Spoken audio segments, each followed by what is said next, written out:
Good morning students. ਬੇਟਾ ਅੱਜ ਜਿਹੜਾ ਆਪਾਂ ਟੌਪਿਕ ਕਰਨਾ ਹੈ ਇਹ ਯੂਨਿਟ ਨੰਬਰ 6 ਵਿੱਚੋਂ ਹੈ, ਚੈਪਟਰ ਨੰਬਰ 2 ਰਿਫਰੈਕਸ਼ਨ ਆਫ ਲਾਈਟ। ਤੇ ਟੌਪਿਕ ਦਾ ਨਾਮ ਹੈ ਰਿਫਰੈਕਸ਼ਨ ਐਟ ਕਨਕੇਵ ਸਫੈਰੀਕਲ ਸਰਫੇਸ। ਡਾਇਆਗ੍ਰਾਮ ਤੁਸੀਂ ਦੇਖ ਰਹੇ ਹੋ। ਡਾਇਆਗ੍ਰਾਮ 'ਚ ਇਹ ਸਾਡੇ ਕੋਲ ਕਨਕੇਵ ਰਿਫਰੈਕਟਿੰਗ ਸਰਫੇਸ ਹੈ ਤੇ ਉਹ ਸਾਡੇ ਕੋਲ ਹੈ ਪੁਆਇੰਟ ਆਬਜੈਕਟ। ਪੁਆਇੰਟ ਆਬਜੈਕਟ ਆਪਾਂ ਉਸ ਆਬਜੈਕਟ ਨੂੰ ਕਹਿੰਦੇ ਜਿਹਦਾ ਸਾਈਜ਼ ਸਮੌਲ ਹੋਵੇ ਜਾਂ ਪੁਆਇੰਟ ਦੇ ਸਾਈਜ਼ ਦਾ ਹੋਵੇ।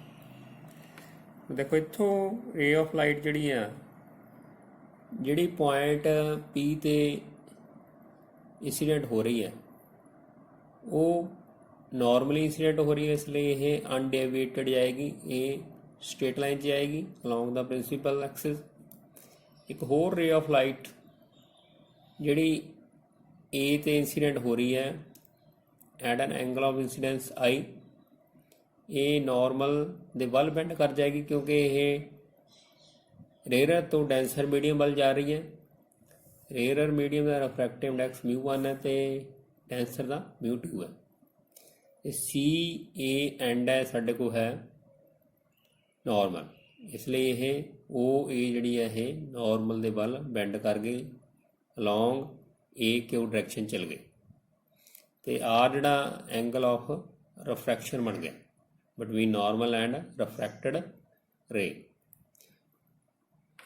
ਉਸ ਤੋਂ ਬਾਅਦ ਇਹ ਜਿਹੜੀਆਂ ਦੋ ਰੇਜ਼ ਆਫ ਲਾਈਟ ਆ OP ਤੇ AQ, ਇਹ ਜਿਸ ਤਰ੍ਹਾਂ ਅੱਗੇ ਵਧੂਗੀਆਂ ਤੇ ਇਹਨਾਂ ਵਿਚਕਾਰ ਜਿਹੜਾ ਗੈਪ ਆ ਉਹ ਵੱਧਦਾ ਜਾਊਗਾ ਤੇ ਇਹ ਅੱਗੇ ਜਾ ਕੇ ਮੀਟ ਨਹੀਂ ਕਰੂੰਗੀਆਂ। ਇਸ ਕਰਕੇ ਆਪਾਂ ਇਹਨੂੰ ਵਰਚੁਅਲ ਤੌਰ ਤੇ ਬੈਕਵਰਡ ਪ੍ਰੋਡਿਊਸ ਕਰਕੇ ਇੱਧਰ AQ ਨੂੰ ਜਦੋਂ ਬੈਕਵਰਡ ਪ੍ਰੋਡਿਊਸ ਕੀਤਾ ਤਾਂ I ਪੁਆਇੰਟ ਤੇ ਦੋਨੇ ਇਹ ਰੇਜ਼ ਆਫ ਲਾਈਟ ਜਿਹੜੀਆਂ ਇਹ ਮੀਟ ਕਰ ਗਈਆਂ। ਇਸ ਲਈ ਆਬਜੈਕਟ ਉਹਦਾ ਜਿਹੜਾ ਵਰਚੁਅਲ ਇਮੇਜ ਹੈ ਉਹ I ਪੁਆਇੰਟ ਤੇ ਬਣ ਗਿਆ, ਵਰਚੁਅਲ ਐਂਡ ਇਰੈਕਟ ਇਮੇਜ ਬਣੇਗਾ।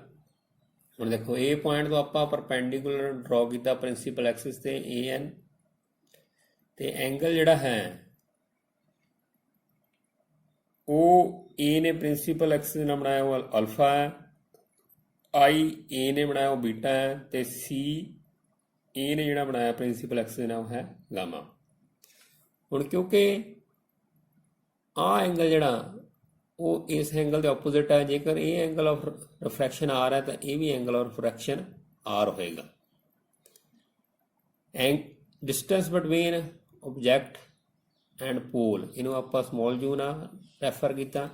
Distance between image and pole, ਇਹਨੂੰ ਸਮੌਲ v ਨਾਲ ਰਿਪਰੈਜ਼ੈਂਟ ਕੀਤਾ ਤੇ distance between centre of curvature and pole, ਇਹਨੂੰ ਰੇਡੀਅਸ ਆਫ ਕਰਵੇਚਰ ਕਹਿੰਦੇ, ਇਹਨੂੰ ਕੈਪੀਟਲ R ਨਾਲ ਆਪਾਂ ਡਿਨੋਟ ਕੀਤਾ। ਹੁਣ ਦੇਖੋ ਡਾਇਆਗ੍ਰਾਮ ਸਾਡੇ ਕੋਲ ਟ੍ਰਾਇੰਗਲ ਹੈਗੀ ਹੈ OA ਤੇ C, OAC, ਇਹਦੀ ਆਪਾਂ ਗੱਲ ਕਰਾਂਗੇ। ਐਨ ਟ੍ਰਾਇੰਗਲ OAC, ਇਹਦੇ ਵਿੱਚ ਦੇਖੋ ਜਿਹੜਾ ਅਲਫਾ ਹੈ ਉਹ ਹੈ ਐਕਸਟੀਰੀਅਰ ਐਂਗਲ ਤੇ ਦੋ ਇੰਟੀਰੀਅਰ ਐਂਗਲ ਹੈਗੇ ਆ ਗੈਮਾ ਤੇ I। ਤਾਂ ਅਲਫਾ ਜਿਹੜਾ ਆਏਗਾ alpha is equal to I plus gamma ਆ ਗਿਆ ਸਾਡੇ ਕੋਲ, ਤੇ I ਐਂਗਲ ਜਿਹੜਾ ਸਾਡੇ ਕੋਲ ਆ ਗਿਆ ਅਲਫਾ ਮਾਈਨਸ ਗਾਮਾ। ਹੁਣ ਕਿਉਂਕਿ ਐਂਗਲ ਇਹ ਸਮੌਲ ਹੈਗੇ ਆ, ਸਮੌਲ ਇਸ ਲਈ ਹੈ ਕਿਉਂਕਿ ਇਹਦਾ ਅਪਰਚਰ ਜਿਹੜਾ ਉਹ ਹੈ ਸਮੌਲ। ਕਨਕੇਵ ਰਿਫਰੈਕਟਿੰਗ ਸਰਫੇਸ ਦਾ ਜੇਕਰ ਅਪਰਚਰ ਸਮੌਲ ਹੋਵੇ ਤਾਂ ਐਂਗਲ ਜਿਹੜੇ ਇਹ ਹੈ ਅਲਫਾ ਤੇ ਗਾਮਾ ਇਹ ਸਮੌਲ ਹੋ ਜਾਣੇ। Since aperture of surface is small, therefore angles alpha and gamma should be small। जेकर ये small है तो अल्फा ਨੂੰ ਆਪਾਂ nearly equal to tangent alpha ਲਿਖ ਸਕਦੇ ਹਾਂ, ਗਾਮਾ ਨੂੰ nearly equal to tangent gamma ਲਿਖ ਸਕਦੇ ਹਾਂ। ਹੁਣ ਇਹ ਇਕੁਏਸ਼ਨ ਜਿਹੜੀ ਬਣੇਗੀ, therefore I is equal to tangent alpha minus tangent gamma बन गया। ਹੁਣ डायग्राम च tangent alpha ਜਿਹੜਾ आएगा, देखो tangent alpha ट्राइंगल ਜਿਹੜੀ है O N ਤੇ A ਵਿੱਚ ਇਹ ਆਏਗਾ AN over ON,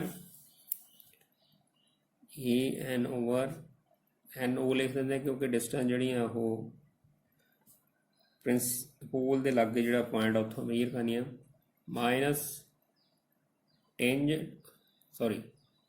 tangent Gama ਜਿਹੜਾ ਆਏਗਾ ਟਰਾਇੰਗਲ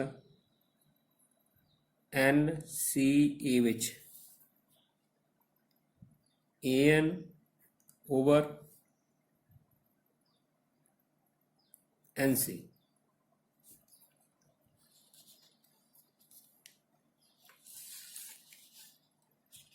ਹੁਣ ਕਿਉਂਕਿ ਅਪਰਚਰ ਸਮੋਲ ਹੈ ਇਸ ਲਈ ਜਿਹੜਾ N ਪੁਆਇੰਟ ਹੈ ਉਹ P ਪੁਆਇੰਟ ਤੇ ਕਲੋਜ਼ ਲਾਈ ਕਰੇਗਾ। Since aperture is small therefore NO ਜਿਹੜਾ ਉਹਨੂੰ ਆਪਾਂ ਨੀਅਰਲੀ ਇਕੁਅਲ ਟੂ PO ਲਿਖ ਸਕਦੇ ਹਾਂ ਤੇ NC ਨੂੰ ਨੀਅਰਲੀ ਇਕੁਅਲ ਟੂ PC ਲਿਖ ਸਕਦੇ ਹਾਂ।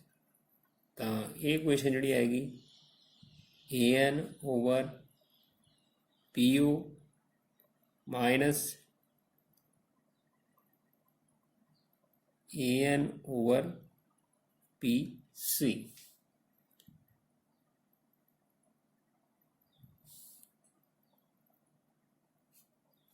ਇਹਨੂੰ ਆਪਾਂ ਇਕੁਏਸ਼ਨ ਨੰਬਰ ਫਸਟ ਕੰਸੀਡਰ ਕਰਦੇ। ਇਸੇ ਤਰ੍ਹਾਂ in triangle AIC देखो ट्रायंगल है AIC, ਇਹਦੇ ਵਿੱਚ बीटा ਜਿਹੜਾ एक्सटीरियर है, गैमा ਤੇ R angle of refraction A interior angle है। ਤਾਂ एक्सटीरियर एंगल ਜਿਹੜਾ ਦੋ इंटीरियर एंगल ਦੇ ਸਾਹਮਣੇ ਇਕੁਅਲ ਹੁੰਦਾ, ਇਹ ਸੋ ट्रायंगल ਨਾਲ ਰਿਲੇਟਡ ਜਿਹੜੇ ਕਨਸੈਪਟ ਹੈ ਉਹਦੇ 'ਚ ਪੜ੍ਹਿਆ ਹੋਏਗਾ। ਤਾਂ ਬੀਟਾ ਸਾਡੇ ਕੋਲ ਆ ਗਿਆ ਗੈਮਾ ਪਲਸ ਆਰ ਤੇ ਆਰ ਆ ਗਿਆ ਸਾਡੇ ਕੋਲ ਬੀਟਾ ਮਾਈਨਸ ਗਾਮਾ। ਹੁਣ ਕਿਉਂਕਿ ਅਪਰਚਰ ਸਮੋਲ ਹੈ ਤਾਂ ਬੀਟਾ ਤੇ ਗੈਮਾ ਵੀ ਸਮੋਲ ਹੋ ਗਏ ਤੇ ਆਰ ਸਾਡੇ ਕੋਲ ਟੈਂਜੈਂਟ ਬੀਟਾ ਆਪਾਂ ਲਿਖ ਸਕਦੇ ਹਾਂ, ਗੈਮਾ ਨੂੰ ਟੈਂਜੈਂਟ ਗਾਮਾ लिख सकते। टेंजेंट बीटा देखो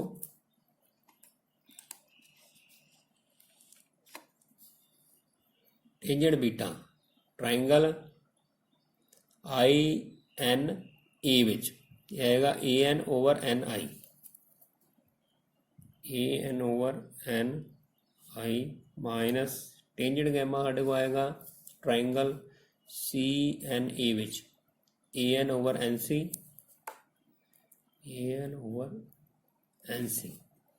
और क्योंकि अपर्चर स्मॉल है, सिंस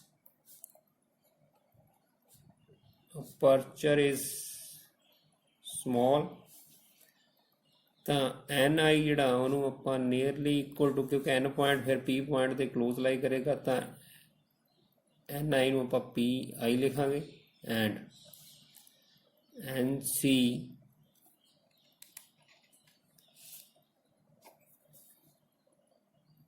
इन लिख सकते हैं PC। तो ये साढ़े को इक्वेशन बनेगी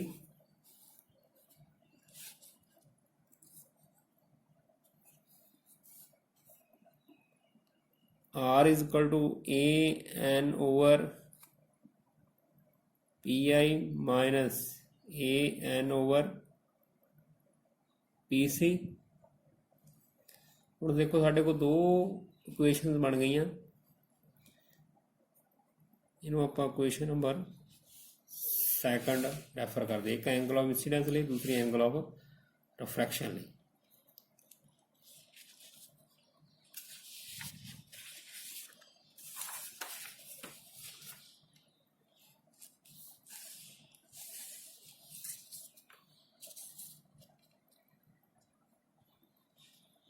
जेकर म्यू रिफ्रैक्टिव इंडेक्स हैगा of denser medium with respect to rare medium, तो म्यू ਨੂੰ ਆਪਾਂ ਲਿਖ ਸਕਦੇ ਹਾਂ mu is equal to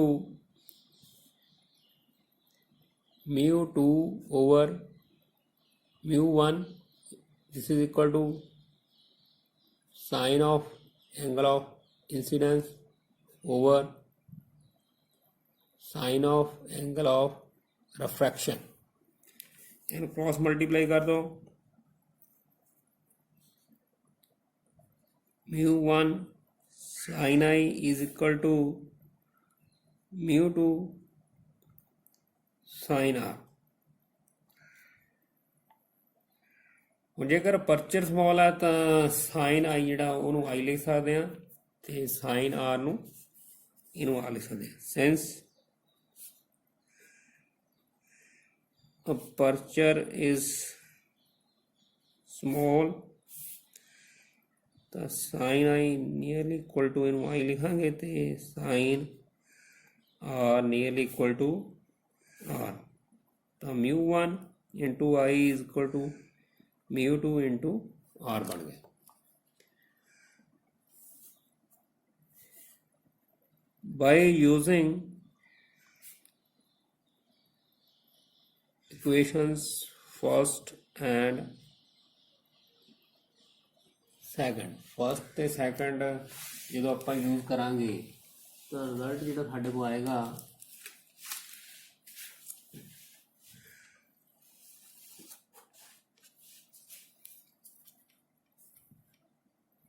μ1 into I equation जी साढ़े को सी वो सी an over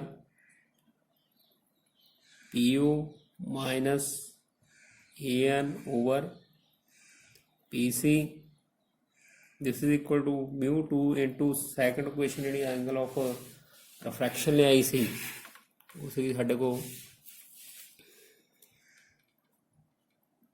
an over PI minus an over PC।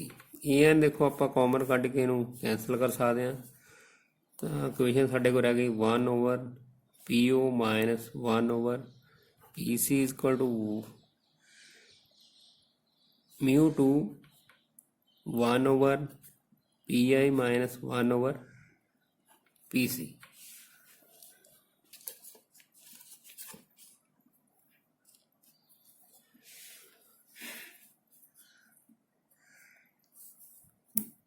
Multiply कर दो, μ1 over PU minus μ1 over PC is equal to μ2 over PI minus μ2 over PC। इत्थों आपां μ1 ओवर PU इनू आपां इधर लैके जावांगे तो ये नैगेटिव हो जाएगा, माइनस μ1 ओवर PU बन गया। उस तो बाद ये एज इट इज रहेगा μ2 ओवर PI, ये टर्म इनू इधर लेके जावांगे positive μ2 over PC minus sign μ1 over PC।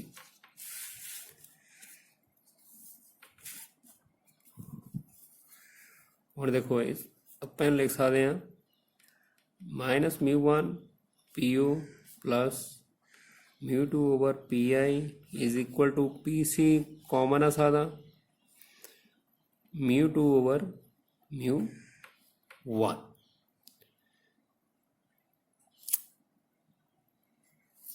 applying new Cartesian sign conventions, PO ਜਿਹੜਾ distance between object and pole, ਇਹ ਦੇਖੋ distance between object and pole, ਇਹਨੂੰ ਆਪਾਂ ਯੂ ਲਿਖਿਆ ਸੀਗਾ ਕਿਉਂਕਿ ਇਹ ਡਿਸਟੈਂਸ ਹੁਣ ਆਪਾਂ ਇਹਨੂੰ PO ਮੇਜਰ ਕਰ ਰਹੇ ਹਾਂ, ਜਦ ਕਿ ਇੰਸੀਡੈਂਟ ਰੇ ਜਿਹੜੀ ਸਾਡੀ ਇੱਧਰ ਹੈ ਤੇ ਇਹ ਡਿਸਟੈਂਸ ਜਿਹੜੀ ਹੈ ਇੰਸੀਡੈਂਟ ਰੇ ਦੇ ਆਪੋਜ਼ਿਟ ਹੈ, ਇਸ ਕਰਕੇ ਇਹਨੂੰ ਆਪਾਂ -U ਲਿਖਾਂਗੇ।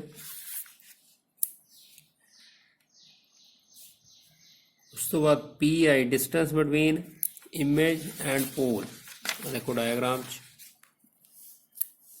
I ਇਮੇਜ ਹੈ ਤੇ P ਸਾਡੇ ਕੋਲ ਇਹ ਪੁਆਇੰਟ ਜਿਹੜਾ ਪੋਲ ਹੈ, ਇਹ ਵੀ ਡਿਸਟੈਂਸ ਜਿਹੜੀ ਹੈ PI ਇੰਸੀਡੈਂਟ ਰੇ ਦੇ ਆਪੋਜ਼ਿਟ, ਇਹਨੂੰ ਆਪਾਂ V ਨਾਲ ਡਿਨੋਟ ਕੀਤਾ, ਇਸ ਕਰਕੇ ਇਹਨੂੰ V ਨੈਗੇਟਿਵ। ਉਸ ਤੋਂ ਬਾਅਦ PC ਜਿਹੜਾ distance between pole and centre of curvature, ਇਹ ਪੋਲ ਹੈ ਸੈਂਟਰ ਆਫ ਕਰਵੇਚਰ, ਇਹਨੂੰ ਆਪਾਂ R ਨਾਲ ਡਿਨੋਟ ਕੀਤਾ ਸੀਗਾ, ਇਹ ਵੀ ਡਿਸਟੈਂਸ ਜਿਹੜੀ ਹੈ PC ਕਿਉਂਕਿ ਇੰਸੀਡੈਂਟ ਰੇ ਇੱਧਰ ਹੈ, PC ਡਾਇਰੈਕਸ਼ਨ ਆਪੋਜ਼ਿਟ ਹੋ ਗਈ, ਇਹ ਵੀ ਸਾਡੇ ਕੋਲ ਆ ਗਈ ਨੈਗੇਟਿਵ। -R ਨਾਲ ਇਹਨੂੰ ਆਪਾਂ ਡਿਨੋਟ ਕਰਾਂਗੇ। ਹੁਣ ਦੇਖੋ ਜਿਹੜੀ ਇਕੁਏਸ਼ਨ ਬਣੇਗੀ -μ1 ਓਵਰ PO, ਇਹਨੂੰ -U ਪੁੱਟ ਕਰਾਂਗੇ, plus sign μ2 over PI -V is equal to μ2 -μ1 PC ਨੂੰ ਆਪਾਂ -R ਪੁੱਟ ਕਰਾਂਗੇ। ਮਾਈਨਸ ਜਿਹੜਾ ਉਹਨੂੰ ਆਪਾਂ ਕਾਮਨ ਕੱਢ ਕੇ ਕੈਂਸਲ ਕਰ ਸਕਦੇ, ਇੱਧਰ ਇਹ ਵੀ ਕੈਂਸਲ ਹੋ ਗਿਆ, ਇਹ ਵੀ ਕੈਂਸਲ ਹੋ ਗਿਆ, ਤੇ -μ1 over U plus μ2 over V, this is equal to μ2 minus μ1 over R। ये साढ़े को इक्वेशन आ जाएगी। हम करना क्या, डिवाइडिंग both sides by μ1 ਨਾਲ डिवाइड कर दो। जो μ1 ਨਾਲ डिवाइड करांगे minus μ1 over u plus μ2 over μ1 over v is equal to μ2 over μ1 minus μ1 over r। ये μ1 कैंसल, इधर μ1 कैंसल, इधर आएगा साढ़े को -1 over u plus μ2 over μ1 over v is equal to μ2 over μ1 minus 1 over r। ਹੁਣ क्योंकि μ2 over μ1 ਇਹ ਰਿਫਰੈਕਟਿਵ ਇੰਡੈਕਸ μ ਦੇ ਇਕੁਅਲ ਹੁੰਦਾ, ਇਸ ਲਈ ਇਕੁਏਸ਼ਨ ਜਿਹੜੀ ਆਏਗੀ ਸਾਡੇ ਕੋਲ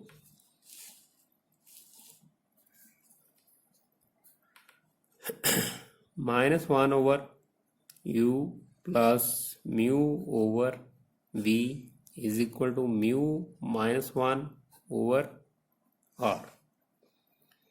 सो ये साढ़े को इक्वेशन आ गई -1 over u plus μ over v is equal to μ -1 over r। सो ये एक्सप्रेशन आ गया, expression for refraction at concave spherical surface. So ये ਜਿਹੜਾ ਰਿਜ਼ਲਟ ਹੈ ਇਹ ਆਪਾਂ ਅੱਗੇ ਲੈਂਸ ਮੇਕਰ ਫਾਰਮੂਲਾ ਇਹ ਟੌਪਿਕ ਕਰਾਂਗੇ, ਉਹਦੇ ਵਿੱਚ ਆਪਾਂ ਯੂਜ਼ ਕਰਾਂਗੇ। ਸੋ ਇਸ ਦੇ ਨਾਲ ਹੀ ਅੱਜ ਦਾ ਇਹ ਟੌਪਿਕ ਜਿਹੜਾ ਕੰਪਲੀਟ ਹੁੰਦਾ ਹੈ। ਨੈਕਸਟ ਆਪਾਂ ਟੌਪਿਕ ਜਿਹੜਾ ਕਰਨਾ ਨੈਕਸਟ ਟਾਈਮ ਉਹ ਹੈ lens makers formula. Till then have a nice day, thank you.